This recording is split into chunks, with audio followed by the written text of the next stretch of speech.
and an essay by Wallace.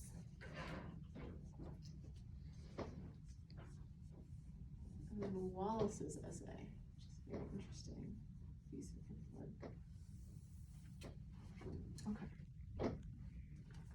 So, what did each one of these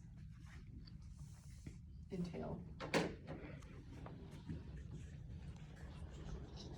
Why were these so revolutionary? Well, they were completely different ideas. Like, this is the beginning of evolution.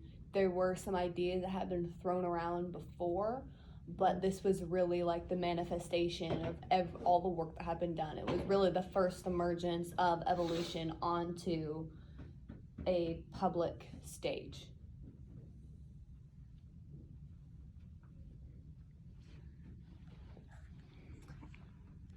He really doesn't give much information about the three of these, which is very interesting. Just said that Darwin was mad about it because those two things were never intended for publication. How did Wallace's essay affect Darwin? He was mad. Like, he stole my idea. Which was funny about that? What was funny about that? Well, because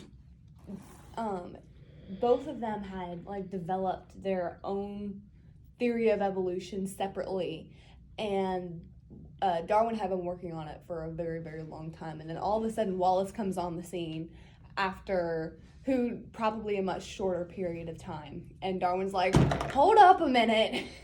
That was my idea that I've been working on for 20 years of my life, and you just came and stole it from me. Who is this comparable to that we've seen in the past, in past chapters? With the clocks. Hook. And what's his face? When they were using a spring-driven clock to go keep time while sailing. Yeah.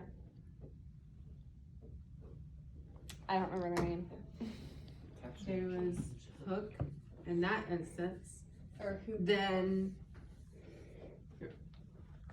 what were other instances when this happened?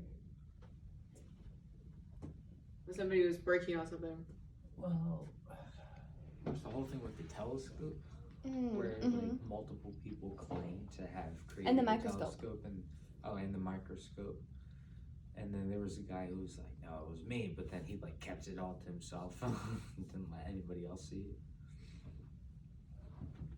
Like Leeuwenhoek, I think. Oh yeah, Leeuwenhoek. And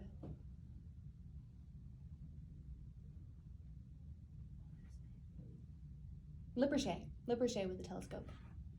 Mm-hmm.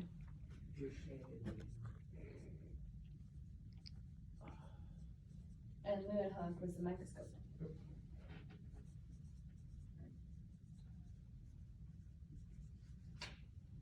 Okay. Oh, shoot.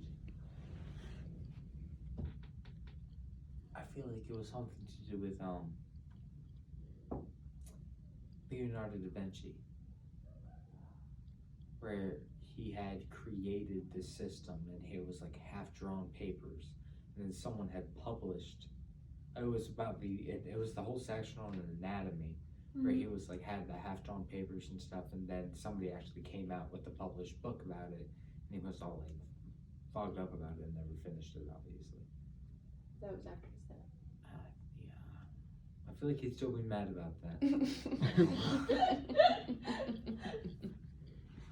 There's one particular instance that I keep on thinking about, was that of Newton with his fits, about that I always claimed that if there was copyright, he could have just copyrighted the thing and it would have been fun.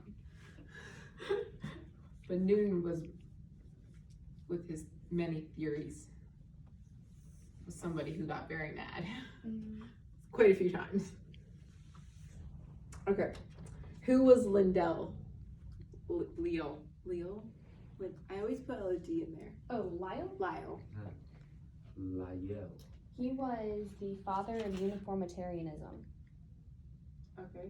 So in his geology, basically his theory was that what we see now is all that's ever been. So the slow processes like the Colorado River and the Grand Canyon, everything that we see today is all that's been going on for millions and zillions of years.